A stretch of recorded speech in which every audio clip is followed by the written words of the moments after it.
Chris, Mami Chris. Oh, bakit? Papasa ba yung libro sa BIR? Wala pa ako niyan. Itong Manual Books of Accounts ba? Ganito lang ang gagawin dyan. Ang ating mga Manual Books of Accounts ay hindi natin siya pinapasa sa BIR kapag tayo ay nagfa-file ng ating mga taxes.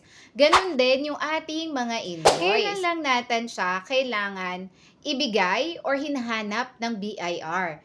Unang-una dyan kapag ikaw ay mata-tax map.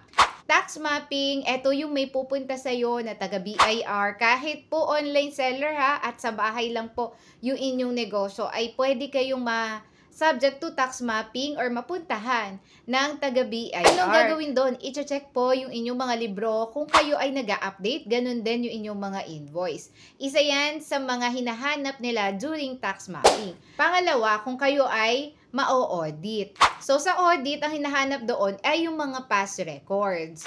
So, example, ang nakalagay doon is for 2024, ang ibibigay nyo pong libro or mga records ninyo ay for 2024. So, books, invoice, yung mga na-file nyo ng 2024, yun po yung mga hinahanap, past records. And, kaya yung ating mga books, invoice, ay tinatabi natin yan for 5 years.